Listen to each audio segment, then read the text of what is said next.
Di malam 14-15 April 1912, kapal paling modern dan tidak bisa tenggelam bertabrakan dengan gunung es dan karam. Kejadian ini sangat mengerikan.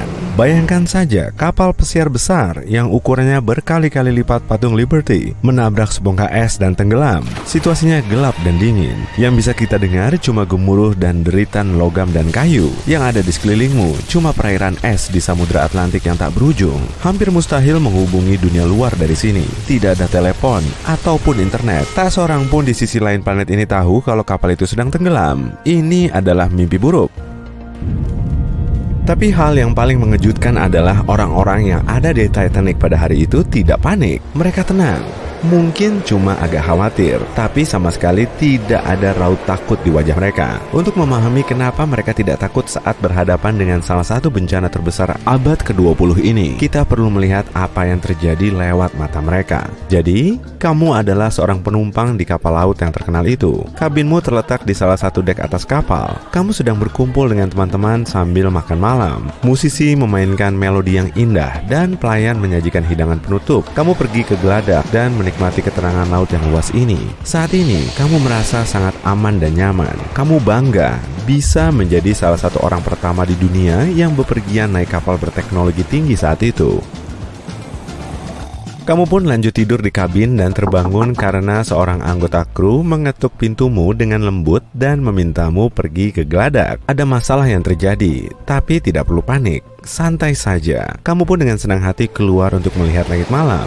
Momen ketika kapal menabrak gunung es cuma terasa seperti dorongan ringan. Beberapa penumpang bahkan tidak mendengarnya. Mereka baru menyadari ada yang tidak beres ketika pelayan mengetuk pintu dan meminta mereka keluar. Kamu sekarang di geladak. Sudah ada banyak orang di sini. Semuanya kurang lebih tenang. Para penumpang bertanya-tanya apa yang terjadi. Saat mendengarkan percakapan di sekitar, kamu tahu kapal ini tengah tenggelam. Obrolan tadi tidak masuk akal bagimu. Tapi meski itu benar, semua penumpang pada akhirnya akan dievakuasi naik skoci. Pada saat itu, para penumpang tidak tahu jumlah skocinya, cuma setengah kapasitas. Mereka yakin semua orang akan selamat. Evakuasi dimulai. Wanita dan anak-anak naik lebih dulu. Nggak ada yang panik atau berusaha naik ke skoci sebelum giliran mereka tiba. Semua pria berperilaku sopan dan membantu awak kapal mengevakuasi para wanita. Satu penumpang ingin masuk ke skoci dengan istrinya, tapi itu bukan karena dia takut menetap di Titanic. Dia cuma khawatir. Menurutnya, di skoci malah justru lebih berbahaya dibanding di atas kapal raksasa ini. Dia tidak ingin meninggalkan istrinya sendiri, tapi para awak menjelaskan situasi saat itu kepadanya, dan pria itu mundur tanpa perlawanan. Mereka mulai menembakkan suar ke udara. Tak ada yang terlalu memperhatikannya karena semua orang mengira memang beginilah prosedur standar saat ada gangguan pada kapal. Kalau saja ada banyak wisatawan berpengalaman di kapal ini, mereka pasti paham suar ini ditembakkan karena kapal itu dalam masalah genting. Mungkin saat itu orang-orang baru mulai panik, tapi sebagian besar penumpang tidak menyadarinya. Skoci diturunkan satu persatu. Orang-orang yang menonton proses evakuasi ini dengan sabar menunggu giliran mereka. Tidak ada yang saling mendorong atau berkerumun. Juga tidak ada yang berteriak. Kesigapan awak kapal membantu para penumpang tetap tenang. Mereka sengaja mengurangi informasi soal gentingnya situasi untuk mencegah kepanikan. Ada yang bilang, semua skoci ini diturunkan cuma untuk berjaga-jaga. Para awak juga mengklaim ada kapal penyelamat yang datang dan jaraknya tinggal beberapa kilometer lagi dari Titanic. Beberapa penumpang mengatakan mereka melihat lampu kapal lain. Mereka yang sudah di skoci ingin tetap lebih dekat dengan Titanic karena dengan begini mereka merasa lebih aman.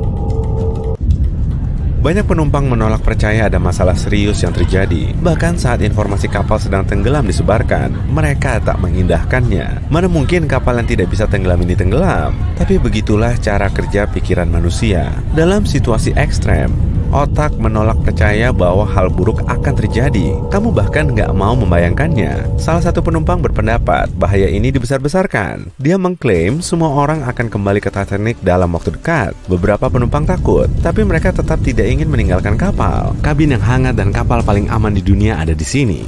Sementara opsi lainnya adalah lautan es dingin dan skoci kecil yang tidak stabil. Seseorang menolak meninggalkan kapal karena tidak bisa menemukan kopernya. Beberapa penumpang membawa barang mereka. Mereka tidak ingin meninggalkannya di kapal yang tenggelam itu.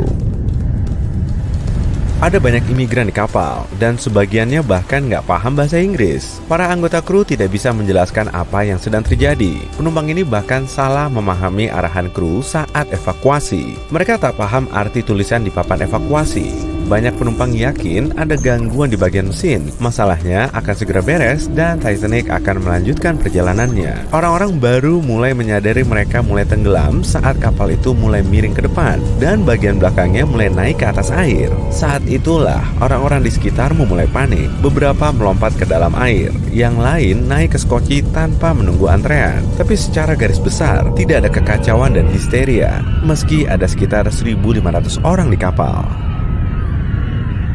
Para ilmuwan mengklaim beberapa orang bahkan tidak meninggalkan kabin mereka. Mereka menolak meninggalkan barang-barang mereka dan tidak percaya ada masalah serius yang sedang terjadi. Selama evakuasi, orkestra terus bermain. Ini membantu orang-orang tetap tenang. Mereka mendengar musik dan berpikir semua akan baik-baik saja. Musik terus bermain di Titanic hampir sampai detik-detik terakhir. Sekitar pukul 2:05 dini hari, kru menurunkan skoci berisi penumpang terakhir. 15 menit kemudian, kapal tenggelam ke dalam air. Bahkan setelah tragedi itu, para penumpang yang selamat tidak bisa memahami apa yang terjadi pada mereka. Yang mereka ingat cuma naik skoci dan menjauh dari kapal besar di belakang mereka. Dan mereka nggak akan lupa saat-saat melihatnya masuk ke dalam air. Namun, setelah sekian lama, mereka masih nggak sadar betapa dahsyatnya bencana yang baru saja mereka alami. Beberapa waktu berselang, orang-orang mulai menulis buku tentang peristiwa yang mengejutkan itu. Mereka membuat film dokumenter dan film panjang. Berita tentang Titanic ada di setiap koran dan menyebar ke seluruh dunia. Dalam deskripsi pada hari itu, tragedi ini terlihat seperti bencana yang mengerikan. Tapi mereka yang ada di sana mengaku tidak merasa takut. Mereka cuma tidak percaya apa yang terjadi hari itu. Tragedi Titanic mungkin tampak lebih mengerikan bagi orang-orang yang mendengarnya dibanding bagi orang-orang yang mengalaminya. Banyak orang di seluruh dunia menolak naik ke kapal laut besar setelah bencana itu. Mereka takut akan apa yang bisa terjadi pada mereka. Pada saat yang sama, banyak penumpang yang bertahan dari tragedi Titanic terus bepergian naik kapal lain. Pun ada seorang wanita yang selamat dari 3 kapal karam, termasuk Titanic, dan dia masih terus bertamasya. Lalu bagaimana jika orang-orang mencoba mengangkat Titanic dari dasar laut? Ini terjadi bertahun-tahun setelah kapal itu karam. Lalu, operasi senilai 70 miliar rupiah itu gagal. Kawat nilon dipasangkan ke sebagian besar kapal karam itu. Ujung lain kawat ini terhubung ke mesin diesel. Untuk seluruh operasi ini, kapal selam ini dikerahkan. Saat sebongkah Titanic seberat 21 ton ditarik, salah satu kawat ini putus. Kemudian, satu persatu, kabel lain mulai putus juga. Sebongkah besar kapal itu kembali tenggelam ke dasar laut. Pada saat itu, para peserta operasi penyelamatan ini sudah kehabisan persediaan makanan, dan karena pantai terdekat jaraknya cukup jauh, mereka memutuskan untuk tidak mencoba lagi. Pada awal tahun 1912, bongkahan es besar telah meruntuhkan gletser di barat daya Greenland. Es ini berasal dari salju yang turun ribuan tahun sebelumnya, mungkin saat mamut masih hidup di bumi. Kemudian, gunung es super besar ini mulai bergerak. Panjangnya lebih dari 520 meter dan bobotnya lebih dari 75 juta ton. Geraknya yang tenang nggak menghalangi perjalanan kapal dan jalur transportasi yang ramai. Lalu tiba-tiba, bongkahan es ini bergerak terlalu mepet ke selatan. Kalau gunung es lain sih sudah cair jauh-jauh sebelum sampai di tempat hangat seperti ini. Di antara 30.000 gunung es yang berasal dari gletser Greenland, cuma 1%-nya yang berhasil sampai di Atlantik. Bahkan setelah mencair selama berbulan-bulan, bobotnya masih sekitar 2 kali bobot jembatan Golden Gate. Puncak gunung es ini menjulang setinggi bangunan 10 lantai di atas permukaan laut. Beberapa hari sebelum gunung es ini sampai di Atlantik, sebuah kapal raksasa mulai mengangkat sauh dengan membawa lebih dari 3.000 penumpang dan awak kapal. Kapal pesiar super mewah ini digadang-gadang sebagai kapal terbesar yang pernah dibuat. Titanic menabrak bongkahan es besar pada tanggal 14 April di Atlantik Utara, 600 km dari Newfoundland. Dalam kecelakaan yang nggak bisa dihindari ini, sedikitnya 5 kompartemen lambung Titanic bocor, kemudian mulai dipenuhi air. Bagian atas kompartemen Titanic nggak tertutup, makanya air terus meluap dan mulai membanjiri kompartemen atasnya. Haluan kapal mulai tenggelam. dan buritannya terangkat secara vertikal. Kapal itu kemudian patah menjadi dua, dibarengi gemuruh dahsyat yang memekakan telinga. Kita semua tahu kelanjutannya. Lalu kemana ya perginya gunung es itu pasca insiden Titanic? Pada tanggal 15 April, kapal pesiar Jerman SS Prinz Adalbert berlayar melewati Atlantik Utara dan jaraknya cuma beberapa kilometer dari titik tenggelamnya Titanic. Kepala bagian perlengkapan kapal Prinz Adalbert yang saat itu belum tahu insiden tersebut sempat melihat gunung es bergaris cat merah di sepanjang sisi bawahnya. Karena kaget, pria itu langsung memotretnya. Dia bisa menyimpulkan kalau cat itu berasal dari kapal yang telah menabraknya selang waktu 12 jam terakhir. Gunung es ini juga dilihat sekaligus dipotret oleh kapten kapal yang memasang kabel telekomunikasi bawah laut. Kapal ini dikirim untuk membantu di area tenggelamnya Titanic. Kemudian, sang kapten menyatakan di area tersebut cuma ada gunung es ini, dan cat merah yang terlihat semakin menguatkan dugaannya. Pada tahun 2015 lalu, salah satu foto ini terjual di pelelangan seharga 459 juta rupiah. Namun, para ahli masih menyaksikan keasliannya. Bisa aja kan, gunung es ini cuma mengapung di dekat situ saat Titanic tenggelam? Kapal besar yang nggak bisa tenggelam itu telah karam di dasar Atlantik Utara dan bangkainya masih teronggok di situ. Tapi si gunung es terus bersafari di lautan, bikin bingung beberapa saksi dan perlahan mencair di area sekitarnya. Kemudian lenyap sebelum 1912 berakhir.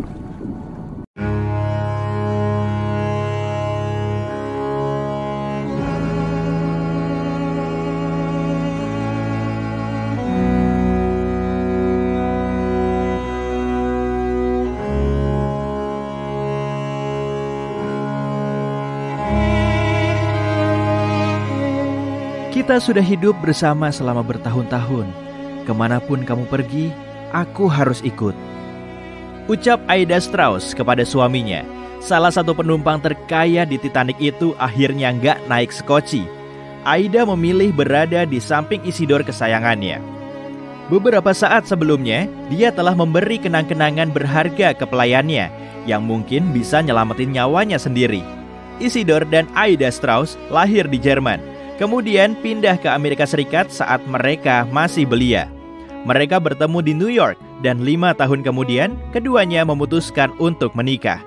Pasutri ini memiliki 7 anak dan untungnya semuanya nggak ikut naik Titanic. Saat masih remaja, Isidor bekerja di toko ayahnya. Lalu dia merintis usaha porselen bersama saudaranya yang kemudian berkembang menjadi departemen barang pecah belah di toko Macy's. Akhirnya, duo bersaudara ini mengambil alih seluruh toko tersebut dan menjadi miliarder. Di kota New York, Isidor dan Aida terkenal kaya raya, sangat dermawan, saling mencintai, dan setia. Tiap kali Isidor melakukan perjalanan bisnis ke Amerika ataupun Eropa, istrinya selalu ikut. Kalaupun Aida nggak bisa ikut, mereka akan saling berkirim surat setiap hari. Pasutri ini juga sesekali datang ke negara asal mereka, Jerman. Pada tahun 1912, mereka meninggalkan kota New York yang terlampau dingin menuju Eropa. Saat itu, mereka sudah menikah selama 40 tahun. Dan seringnya, mereka menghabiskan waktu bersama di Perancis Selatan yang cerah, sekaligus mampir ke kota kelahiran Isidor. Pada awal April, mereka berlayar kembali ke New York. Dan biasanya, mereka naik salah satu kapal besar milik Jerman. Tapi saat ini, khalayak umum sedang menggembar-gemborkan kapal mewah paling hits, RMS Titanic. Pasangan Strauss pun jadi ikut-ikutan, kemudian segera membeli tiket kelas 1. Pada tanggal 10 April, mereka naik kapal baru milik perusahaan perkapalan White Star Line itu untuk menempuh perjalanan mengesankan. Aida dan Isidor menempati salah satu dari 39 suite pribadi di lantai paling atas. Total harga tiketnya mencapai 1,42 miliar rupiah dalam kurs sekarang. Di dekat suite mereka juga ada sejumlah orang paling kaya di dunia. Pasangan Strauss menghabiskan waktu malam mereka dengan makan malam di depan orkestra live, di aula berhiaskan perabot mewah dan panel kayu mahal. Mereka juga main catur dan backgammon, nyobain gym, kolam renang, serta melihat langsung lapangan squash di atas geladak. Tapi, semua kenyamanan itu gak bertahan lama. Tanggal 14 April malam, Titanic menabrak gunung es paling terkenal sepanjang sejarah. Rasanya cuma seperti getaran ringan dan sedikit gemuruh. Mereka belum tahu aja kalau bahaya besar sedang mengintai. Kemudian, mereka mulai membuang bola salju dari gumpalan es yang jatuh ke geladak. Petugas kapal juga ngasih tahu semua penumpang kalau semuanya akan baik-baik saja. Tapi beberapa saat kemudian, Kapten Edward Smith menginstruksikan agar mereka pakai pelampung dan naik sekoci. Di geladak atas ada 20 sekoci. Sebetulnya jumlah ini bisa ditambah lagi. Tapi sang desainer menilai kalau jumlahnya terlalu banyak, kapalnya akan kelihatan berantakan. Rencananya mereka mau mengadakan latihan naik sekoci pada hari yang sama, dan ternyata situasinya malah jadi real. Kemungkinan besar cuma penumpang kelas 1 yang bisa naik sekoci. Pasangan Strauss terlihat keluar dari suite mereka sambil menunggu petunjuk kru kapal. Mereka semua masih sangat tenang, sambil sesekali ngasih tahu penumpang agar tiketnya jangan sampai hilang, biar mereka bisa naik ke kapal lagi kemudian. Tapi hal ini nggak akan pernah terjadi. Titanic yang megah itu keburu karam. Kru mengumumkan agar wanita dan anak-anak naik sekoci dulu. Pasangan Strauss berdiri di dekat sekoci 8. Pak Strauss yang saat itu berumur 67 tahun diminta naik dengan istrinya dalam satu kursi.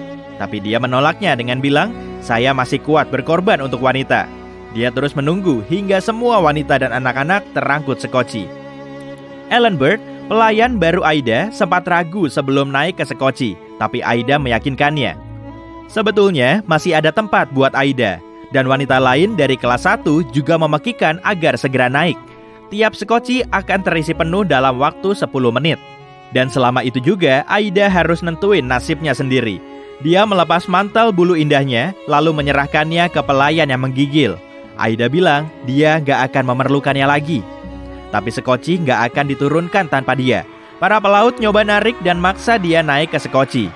Sementara itu, sayup-sayup bunyi orkestra masih terdengar jelas di atas Titanic.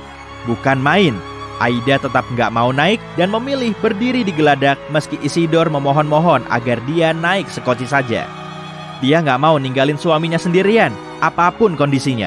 Semua korban selamat dalam sekoci 8 masih ingat kata-kata terakhirnya tentang cinta sejati saat mereka tertimpa tragedi. "Kita sudah hidup bersama selama bertahun-tahun. Kemanapun kamu pergi, aku harus ikut." Sekoci itu harus bergerak di atas es selama 1 jam full. Para penumpang ingat betul dengan kenangan terakhir mereka tentang Titanic, yaitu saat Isidore dan Aida berdiri di atas geladak sambil berpegangan tangan. Lebih dari 200 penumpang kelas 1 bisa selamat. Sebagian di antara mereka mengatakan pasangan Strauss duduk tenang di atas kursi geladak sambil berpegangan tangan dan menunggu. 25 penumpang sekoci 8 kemudian mengayuh sekoci menjauhi Titanic agar bisa selamat. Mereka mengira ada lampu kapal di sekitar situ, makanya segera mengejarnya. Dan ternyata kapal penyelamat muncul dari arah berlawanan. Beruntungnya, mereka semua bisa ditemukan. Banyak penumpang termasuk Ellen Bird menceritakan kisah Aida dan Isidore kepada para reporter.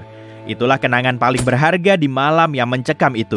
Sebulan kemudian, sekitar 30.000 orang menghadiri upacara peringatan mereka, termasuk wali kota New York saat itu. Rupanya, gak ada yang kaget kalau pasangan ini mengorbankan diri mereka demi orang lain. Ellen Bird juga mencoba mengembalikan mantel bulu kenamaan itu ke keluarga Strauss. Tapi kemudian, mereka minta Ellen untuk menyimpannya saja, biar jadi kenang-kenangan. Malam itu, pasangan Strauss cuma membawa serta liontin berbahan emas dan batu onyx yang masih ada hingga sekarang. Isidore memasang liontin ini di arloji sakunya. Di dalamnya terpasang foto putra sulung dan putri tertua mereka. Liontin itu tertutup rapat hingga fotonya gak basah sama sekali. Sebagian perhiasan di Titanic masih tetap utuh meski sudah berumur 70 tahun. Dari ekspedisi yang dilakukan pada tahun 1985, penyelam nemu sejumlah kalung, cincin, bros, kancing lengan kemeja, dan sebagainya. Mereka juga nemu arloji saku berkarat yang telah mati pada jam 1.45. Saat itulah Titanic diperkirakan karam.